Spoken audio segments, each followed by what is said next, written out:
नमस्कार। मैं हूं अंजू पंकज। बहुत बहुत स्वागत है आप सबका। तो आज की रात तो बहुत भारी गुजरी होगी अरविंद केजरीवाल और उनकी पार्टी के तमाम नेताओं पर। आज तो दिल्ली हाईकोर्ट में सुनवाई होनी है अरविंद केजरीवाल की याचिका पर। वो जो दिल्ली हाईकोर्ट पहुंच गए हैं ईडी के 9 सम्मन के खिलाफ, उस मामले में सुनवाई होनी है। सबकी नजरें रहेंगी आज दिन भर की क्या फैसला आता है दिल्ली हाईकोर्ट से। लेकिन केजरीवाल दिल्ली हाईकोर्ट अब क्यों गए? पहला सम्मन मिलने के बाद क्यों नहीं गए? दूसरे, तीसरे, चौथे, पांचवें, छठे, सातवें, आठवें पर क्यों नहीं गए? अभी क्यों गए वो दिल्ली हाईकोर्ट? जो टाइमिंग है उस पर सवाल जरूर उठते हैं। तो टाइमिंग के लिए अगर देखा जाए तो सबसे अहम बात यह है कि जो पिछले 2-3 दिन का घटनाक्रम है उसने अरविंद केजरीवाल को हिलाकर रख दिया है। उनके पैरों के नीचे से जमीन खींच ली है। उन्हें लगता था कि जिस तरह से सिसोदिया ने शराब घोटाले को लेकर ईडी के सामने मुंह नहीं खोला, वैसे ही के कविता भी ईडी के सामने कुछ भी नहीं उगलेंगी। वो यही मानकर चल रहे थे। इसीलिए तो 4 दिन पहले के उनके बयान देख लीजिए और पिछले 4 दिन से अरविंद केजरीवाल ने इस मुद्दे पर कुछ भी नहीं कहा है। जब से के कविता की गिरफ्तारी हुई है, उन्हें हैदराबाद से गिरफ्तार किया गया, दिल्ली लाया गया, सोमवार को राउज एवेन्यू कोर्ट से उनकी 7 दिन की रिमांड ईडी को मिली। इस पूरे घटनाक्रम के दौरान अरविंद केजरीवाल ने शराब घोटाले को लेकर एक शब्द भी नहीं कहा। इतने खामोश क्यों हैं अरविंद केजरीवाल? क्योंकि उनकी नजरें इस बात पर लगी हुई हैं कि के कविता क्या क्या जानकारी ईडी को देती है। पहले तो उन्हें लग रहा था कि के कविता अपना मुंह खोलेंगी ही नहीं ईडी के सामने, लेकिन के कविता ने 24 घंटे के अंदर ही सब कुछ उगल कर रख दिया ईडी के सामने। जो प्रेस रिलीज सोमवार शाम को ईडी की तरफ से जारी किया गया था, वो इस बात का जीता जागता सबूत है कि के कविता ईडी के साथ पूछताछ में पूरा सहयोग कर रही हैं, उनके सारे सवालों के जवाब दे रही हैं। वरना आप खुद याद कीजिए, जब 4 अक्टूबर को संजय सिंह को गिरफ्तार किया गया था, जितनी बार उन्हें उनकी ईडी की कस्टडी बढ़ाने के लिए राउज एवेन्यू कोर्ट में पेश किया गया, उतनी बार ईडी की तरफ से कहा गया कि वो जांच पड़ताल में सहयोग नहीं कर रहे हैं, उनके सवालों के सीधे सीधे जवाब नहीं देते हैं। लेकिन के कविता के बारे में ईडी ने दूसरे दिन ही ये साफ कर दिया कि के कविता पूछताछ में पूरी तरह से सहयोग कर रही हैं, ईडी के सवालों के जवाब दे रही हैं, कहीं आनाकानी नहीं कर रही हैं। और ये प्रेस रिलीज जो ईडी ने जारी किया था एक स्ट्रेटेजी के तहत, वो काम कर गया है। अरविंद केजरीवाल को जो संदेश मिलना था ईडी की तरफ से वो मिल गया। उस प्रेस रिलीज में अरविंद केजरीवाल के लिए ही मैसेज छिपा हुआ था और उसके बाद से ही अरविंद केजरीवाल के तोते उड़ गए हैं। उसके बाद से ही उन्हें लग रहा था कि वो करें तो क्या करें।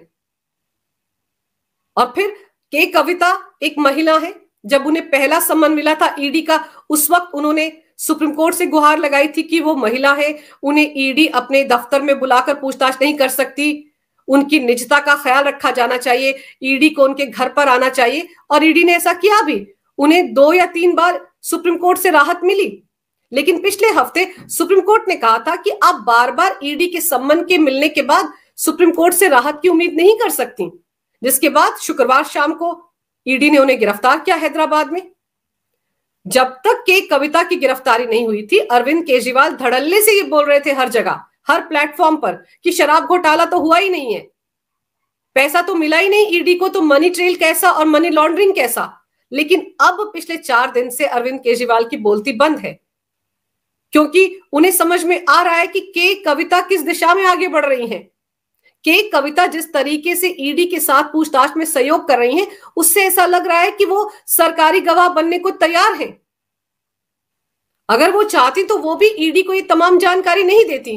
और ईडी अगर अपने ऑफिशियल वेबसाइट पर ये जानकारी दे रही है कि उन्हें के कविता ने ये बताया है कि अरविंद केजरीवाल और सिसोदिया के साथ मिलकर उन्होंने साजिश रची, 100 करोड़ रुपए की रिश्वत उन्होंने सिसोदिया और केजरीवाल को दी ताकि नई आबकारी पॉलिसी में बदलाव किए जा सके, मनमाफिक बदलाव वो चाहती थी। अगर ये जानकारी ईडी को के कविता दे रही हैं, तो इसका मतलब साफ है कि वो ईडी के साथ कोऑपरेट करना चाहती हैं और ईडी के लिए सरकारी गवाह भी बन सकती हैं। और ये खतरे की घंटी है अरविंद केजरीवाल के लिए। वरना आतिशी मार्लेना ने बिल्कुल ठीक कहा था, ईडी ने इससे पहले किसी भी आरोपी ने क्या क्या जानकारी उन्हें दी है इसके बारे में अदालत के सिवाय कहीं पर भी उसका उल्लेख नहीं किया था।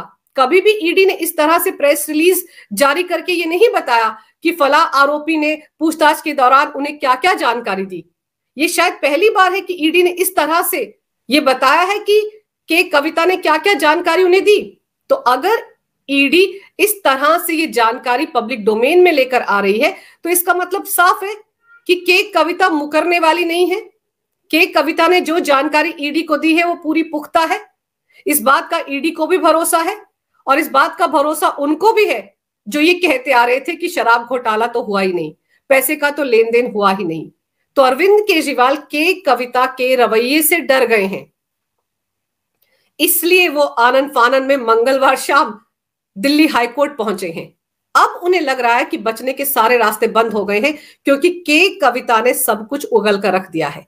सिसोदिया तो चलिए अरविंद केजरीवाल की पार्टी के आदमी हैं, उनके डिप्टी हैं, पूर्व डिप्टी, वो अगर अपना मुंह बंद रखते हैं तो वो उसकी कई वजह हो सकती है, क्योंकि वो खुद रिश्वत लेने वालों में शामिल हैं। वो हैं जिनके साथ कविता कह रही हैं कि उन्होंने पूरी साजिश रची।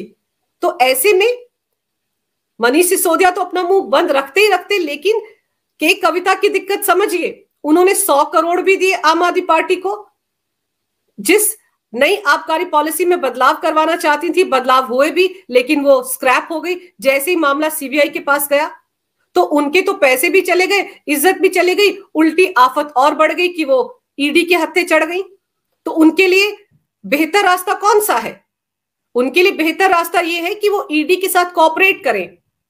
जो इस घोटाले में हुआ, इस स्कैम में हुआ, इस लीकर स्कैम में हुआ है, उसकी पूरी जानकारी ईडी के सामने रखें। तो कम से कम जिन्होंने रिश्वत ली है उनका तो भंडाफोड़ होगा, उनके बारे में तो पता चलेगा कि उन्होंने क्या गुल खिलाए हैं, और वो भी तब जब वो खुद को कट्टर ईमानदार कहते हैं। तो अरविंद केजरीवाल के दिल्ली हाईकोर्ट जाने की सबसे बड़ी वजह कविता का मुंह खोलना है, क्योंकि कविता ने यह भी बताया है कि पैसा कब, कहां, कैसे, किस तरीके से दिया गया। मनी ट्रेल की बात जो ईडी करती है उसके बारे में भी जानकारी दी है उन्होंने कि पैसा किस चैनल से कहां पहुंचाया गया। ईडी ने उतनी ही जानकारी अपने प्रेस रिलीज में दी जितनी जानकारी उन्हें जरूरी लगती थी। उसके अलावा और क्या कुछ कविता ने उन्हें बताया है, इसके बारे में वो तभी बताएंगे जब दोबारा राउज एवेन्यू कोर्ट में रिमांड खत्म होने के बाद कविता की पेशी होगी। सवाल तो ये भी बनता है आम आदमी पार्टी के नेताओं से, तमाम प्रवक्ताओं से और मंत्रियों से, सौरभ भारद्वाज, आतिशी मार्लेना से, कि वो तो पिछले 2 दिन से ये ढिंडोरा पीट रहे हैं कि अरविंद केजरीवाल को जमानत मिल गई है, और वो तो ये नैरेटिव सेट करने की कोशिश कर रहे हैं कि अरविंद केजरीवाल को जमानत ईडी के मामले में मिली है। तो फिर वो दिल्ली हाईकोर्ट क्यों जा रहे हैं जब उनके पास जमानत है? और वो खुद कह रहे हैं कि ईडी को इंतजार करना चाहिए अगली सुनवाई का, और अगली सुनवाई तो 1 या 2 अप्रैल को है, और एक मामले में सुनवाई 30 मार्च को है। तो फिर क्या जल्दी थी आम आदमी पार्टी को? अरविंद केजरीवाल को क्या जल्दी थी कि वो दिल्ली हाईकोर्ट जा रहे हैं? दिल्ली हाईकोर्ट पहुंच गए, वो भी तो इंतजार कर सकते थे। मजिस्ट्रेट कोर्ट में सुनवाई होनी ही है, राउज एवेन्यू कोर्ट में भी सुनवाई होनी है। तो फिर वो दिल्ली हाईकोर्ट क्यों जा रहे हैं जब उनके पास जमानत है? तो दिल्ली हाईकोर्ट वो इसलिए जा रहे हैं क्योंकि अब शिकंजा पूरी तरह से कसता जा रहा है।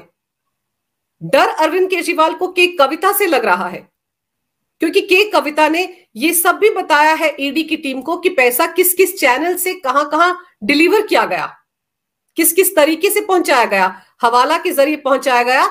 और आपको याद दिला दूं, अरुण रामचंद्र पिल्लई, जिन्हें कहा जाता है कि साउथ लॉबी से कविता के फ्रंटमैन थे, उन्होंने तो खुद खुलासा किया था ईडी के सामने कि कविता और आम आदमी पार्टी के बीच में 100 करोड़ की डील हुई थी, जिसमें यह तय हुआ था कि इंडो स्पिरिट जो कंपनी है कविता की, उसकी दिल्ली के शराब कारोबार में एंट्री होगी। और अरुण रामचंद्र पिल्लई ने यह जानकारी भी दी थी कि बाद में एक बैठक हुई थी जिसमें वो भी मौजूद थे, विजय नायर मौजूद था, दिनेश अरोड़ा भी मौजूद था जो अब ईडी के लिए सरकारी गवाह बन गया है, और कविता भी मौजूद थी। और उस बैठक में टॉपिक ये था कि किस तरीके से जो 100 करोड़ रुपए आम आदमी पार्टी को दिए गए हैं उसकी वसूली कैसे होगी और मुनाफा कैसे कमाया जाएगा। और पिछले साल नवंबर के महीने में ईडी की टीम ने हैदराबाद में करीब 20 या 22 ऐसे लोगों से पूछताछ की थी जिन्हें साउथ लॉबी की तरफ से जिम्मेदारी सौंपी गई थी कि वो अलग अलग चैनल से 100 करोड़ रुपए जहां जहां आम आदमी पार्टी कहेगी वहां वहां डिलीवर करेंगे। और फिर सबसे अहम बात यह है कि उन्होंने ही ये जानकारी दी थी कि चार्टर्ड विमान से पैसा दिल्ली पहुंचाया गया है। और कहा यह जाता है कि अरुण रामचंद्र पिल्ले चार्टर्ड विमान से पैसा दिल्ली लेकर आए थे आम आदमी पार्टी के लिए। और शक की सुई वाईएसआर कांग्रेस के नेता सांसद जो है श्रीनिवासुलु रेड्डी, जिनका बेटा राघव रेड्डी ईडी के लिए सरकारी गवाह बन चुका है, उनकी तरफ भी घूमती है क्योंकि वो भी दिल्ली आए थे केजरीवाल से मुलाकात करने के लिए। ये सारी वो बातें हैं जिनका जिक्र ईडी की उन 5 चार्जशीट में है। 6 सप्लीमेंट्री चार्जशीट भी है ईडी की, उन सब में इन बातों का जिक्र है। लेकिन ये सारी बातें पूरे तरीके से पब्लिक डोमेन में नहीं आ पाती हैं। जो जो जानकारी ईडी की तरफ से स्पेशल कोर्ट में दी जाती है, राउज एवेन्यू कोर्ट में, या अगर कोई जमानत मांग रहा है उसके मामले में जब ईडी की तरफ से जिरह के दौरान सबूत रखे जाते हैं दिल्ली हाई कोर्ट या सुप्रीम कोर्ट में, वो मामले वो तथ्य पब्लिक डोमेन में आते हैं। लेकिन इसके अलावा पूरे तरीके से उन 5 चार्जशीट में क्या है, सप्लीमेंट्री चार्जशीट में क्या है, वो तभी खुलेगा जब निचली अदालत में ट्रायल शुरू होगा। सुप्रीम कोर्ट ने तो कहा ही था कि 6 महीने के अंदर ट्रायल शुरू किया जाए और मामले को निपटाया जाए। यही कोशिश ईडी कर रही है, सीबीआई कर रही है। लेकिन ईडी जिस महत्वपूर्ण कड़ी से बात करना चाहती है वो है अरविंद केजरीवाल। वो हाथ ही नहीं आ रहे हैं। और अरविंद केजरीवाल को भी पता है कि जब उनसे पूछताछ होगी उसके बाद ही ट्रायल शुरू होगा। लेकिन वो भी नहीं चाहते कि ट्रायल शुरू हो, क्योंकि ट्रायल शुरू हो गया और मामला जब बहस पर आएगा, आरोप पत्र में क्या लिखा गया है, जब इन बातों का खुलासा होगा तो पंडोरा बॉक्स खुल जाएगा। जितने भी लोग हमाम में सबके सब कैसे हैं ये खुलकर सामने आ जाएगा। वो कहते हैं ना, बंद मुट्ठी लाख की, खुल गई तो खाक की। तो अभी तो अरविंद केजरीवाल हर रैली में, हर प्लेटफॉर्म पर ये शोर मचाते हैं कि शराब घोटाला तो हुआ ही नहीं है, कोई पैसा मिला ही नहीं है, मनी लॉन्ड्रिंग के मामले में ईडी को चवन्नी नहीं मिली है, सिसोदिया के खाते से कुछ नहीं मिला, संजय सिंह के खाते से कुछ नहीं मिला। तो ये जो एक सुर में आम आदमी पार्टी के नेता एक नैरेटिव सेट करने की कोशिश करते हैं कि पैसा नहीं मिला है तो फिर मनी लॉन्ड्रिंग कैसी। उन्हें अच्छे तरीके से पता है कि पैसा तो है ही नहीं, ईडी को भी पता है कि पैसा नहीं है। ईडी ने ये बात मनीष सिसोदिया की जमानत याचिका के दौरान सुप्रीम कोर्ट में कही थी कि पैसा कहीं नहीं है।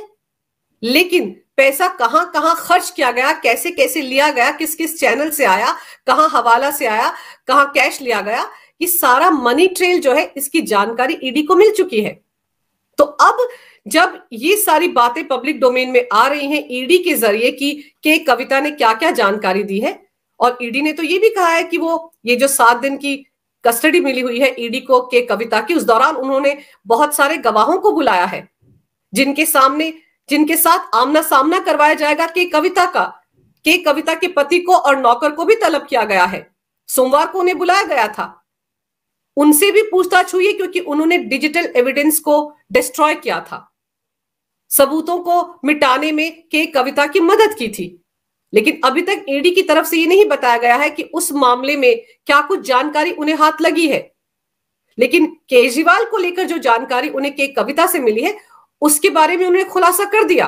लेकिन एक चीज और जिसने आम आदमी पार्टी के छक्के छुड़ा दिए हैं वो ये है कि सीबीआई ने 2 दिन पहले सिसोदिया की राउज एवेन्यू कोर्ट में जो जमानत याचिका है उसका विरोध करते हुए ये कहा था कि सिसोदिया को अभी जमानत नहीं दी जा सकती क्योंकि कुछ हाई प्रोफाइल लोगों की बहुत जल्द गिरफ्तारी होने वाली है। तो केजरीवाल तो डर गए हैं क्योंकि आम आदमी पार्टी में तो सबसे बड़े हाई प्रोफाइल वाले नेता वही हैं। लेकिन एक नेता और है, राघव चड्ढा को लेकर आबकारी विभाग में जो सचिव हुआ करते थे सिसोदिया के, सी अरविंद, उन्होंने खुलासा किया था कि राघव चड्ढा एक बार उनकी प्रेजेंस में सिसोदिया के घर पहुंचा था रात को, और साथ में पंजाब के आबकारी कमिश्नर थे और आबकारी विभाग के कुछ अधिकारी थे। बस उन्होंने इतना कहा था कि यह मुलाकात सिसोदिया के घर पर हुई थी। तो सवाल ये उठा था कि सिसोदिया का घर कोई कंपनी बाग तो है नहीं, बिना बुलाए आबकारी कमिश्नर आबकारी अधिकारियों के साथ, वो भी पंजाब के, राघव चड्ढा उनके घर पर क्यों आएंगे? हालांकि ईडी की किसी भी चार्जशीट में राघव चड्ढा को आरोपी नहीं बताया गया है, लेकिन ईडी की चार्जशीट में इस मुलाकात का जिक्र है, इस बैठक का जिक्र है, क्योंकि सी अरविंद ने मजिस्ट्रेट के सामने अपने बयान दर्ज करवाए हैं और उन्होंने ही ये जानकारी दी थी। तो ऐसे में क्या वो हाई प्रोफाइल नेता राघव चड्ढा भी हो सकते हैं? सवाल ये भी उठ रहा है, क्योंकि आम आदमी पार्टी में तो फिलहाल कोई हाई प्रोफाइल नेता बचा ही नहीं है केजरीवाल के सिवाय और राघव चड्ढा के। तो क्या पता सीबीआई का इशारा उस तरफ था। और फिर मनी ट्रेल जिसका जिक्र ईडी ने सुप्रीम कोर्ट में किया था, उसको लेकर भी अहम जानकारियां ईडी को मिली हैं, जिनमें दिनेश अरोड़ा ने ही बताया था कि उसने एक बार अभिषेक बोनापल्ली से 4 करोड़ रुपए उठाए थे और दूसरी बार समीर महेंद्रू से 2 करोड़ रुपए उठाए थे, और ये पैसा लेने के बाद उसने 1-1 करोड़ रुपया अपने आदमी के जरिए संजय सिंह के सरकारी आवास तक पहुंचाया था और वहां पर उनके एक स्टाफ मेंबर ने लिया था, सर्वेश जिसका नाम है, उसने वो पैसा वहां से कलेक्ट किया था। तो अब दिनेश अरोड़ा अगर ये जानकारी ईडी को दे रहा है तो जाहिर सी बात है सबूतों के साथ दी है उसने ये जानकारी, हवा हवाई तो क्या नहीं होगा। और अभिषेक बोनापल्ली से पैसा कलेक्ट करने के लिए उसे विजय नायर ने भेजा था, समीर महेंद्रू से भी पैसा कलेक्ट करने के लिए उसे विजय नायर ने भेजा था, और साथ ही साथ ये हिदायत दी थी कि वो जब पैसा लेकर आए तो ये कहे कि पार्टी फंड के लिए चाहिए, यानी कि पैसा पार्टी फंड के तौर पर समीर महेंद्रू से भी लिया गया और अभिषेक बोनापल्ली से भी लिया गया, और फिर उसमें से 1-1 करोड़ रुपए संजय सिंह को दिए गए। तो सवाल ये उठता है कि अगर पैसा पार्टी फंड के तौर पर लिया गया तो आम आदमी पार्टी के जो ट्रेजरर है और जो संयोजक है उन दोनों को पता होगा कि कब कब कहां से पार्टी फंड के तौर पर पैसा आया। यही जानकारी तो ईडी अरविंद केजरीवाल से चाहती है, यही सब कुछ तो ईडी अरविंद केजरीवाल से पूछना चाहती है कि पार्टी फंड में अगर ये पैसा आया तो गया कहां। और 100 करोड़ और 338 करोड़ का जो मनी ट्रेल है, जो दस्तावेज ईडी के पास है, उन्हीं को दिखाकर तो केजरीवाल से पूछताछ होनी है, इसके अलावा तो कुछ नहीं होना है। उनकी जो प्रवक्ता है प्रियंका कक्कड़, वो तो कहती हैं कि बीजेपी के दफ्तर में बैठकर इसकी साजिश रची गई। भाई क्या बीजेपी ने नई आबकारी पॉलिसी तैयार की थी? नई आबकारी पॉलिसी तो आम आदमी पार्टी की सरकार में बनी है, सिसोदिया ने तैयार की है। केजरीवाल ने भले उस पर दस्तखत ना किए हों, लेकिन सी अरविंद ने तो बताया था मजिस्ट्रेट के सामने कि उन्हें नई आबकारी पॉलिसी का फाइनल ड्राफ्ट जब दिया गया था तो सिसोदिया ने केजरीवाल के घर पर फोन करके उन्हें बुलाया था। जब वो वहां पर गए थे तो सत्येंद्र जैन भी वहां मौजूद था, और तब उन्हें यह भी पता चला था कि प्रॉफिट मार्जिन 5% से बढ़ाकर 12% कर दिया गया है, जो उनके लिए शॉकिंग था। और सिसोदिया ने केजरीवाल की मौजूदगी में जब उन्हें वो ड्राफ्ट सौंपा नई आबकारी पॉलिसी का, तो ऐसा कैसे हो सकता है कि केजरीवाल को कुछ पता नहीं था। और फिर आप ये सोचिए कि जब ईडी की टीम ये कहती है कि उनके पास अरविंद केजरीवाल के खिलाफ पुख्ता सबूत हैं, तो मानकर चलिए पुख्ता सबूत है, क्योंकि आपको याद होगा वो जो 200 जीबी का डाटा जिसका जिक्र ईडी की टीम ने संजय सिंह के मामले में राउज एवेन्यू कोर्ट में किया था, वो भी तो है। उससे भी तो सारी जानकारी मिली है कि कौन कब कहां किस मीटिंग में था। ईडी तो संजय सिंह से ये पूछ रही थी कि उनके घर पर जो मीटिंग हुई थी जिसमें दिनेश अरोड़ा था, उसमें क्या केजरीवाल भी थे? तो आजकल तो टेक्निक का जमाना है, आजकल तो मोबाइल फोन ऐसे हैं कि कौन कहां पर किस वक्त मौजूद है इसका खुलासा बड़ी आसानी से हो सकता है। लेकिन ईडी ने अभी तक अपने सारे पत्ते नहीं खोले हैं और खोल भी नहीं सकती ईडी। अगर 338 करोड़ के मनी ट्रेल की बात सुप्रीम कोर्ट में की है ईडी ने, तो भी ये नहीं हो सकता कि सिर्फ 338 करोड़ का घोटाला है, ये 1000 करोड़ से ऊपर का घोटाला है। लेकिन पूरा खुलासा तब होगा जब ट्रायल शुरू होगा, और ट्रायल शुरू करने के लिए जरूरी है कि अरविंद केजरीवाल से पूछताछ हो। तो अब देखते हैं आज कोर्ट में क्या होता है। अरविंद केजरीवाल को राहत मिल जाती है या फिर उनकी आफत बढ़ जाती है। अगर आपको ये वीडियो अच्छा लगे तो कृपया इसे लाइक करें, शेयर करें, अगर आप पहली बार मेरे चैनल पर आए हैं तो कृपया मेरे चैनल को सब्सक्राइब करना ना भूलें। मेरे चैनल को अपना पूरा सहयोग दें। ये वीडियो देखने के लिए बहुत बहुत धन्यवाद। नमस्कार। भारत माता की जय हो। वंदे मातरम और जय श्री राम।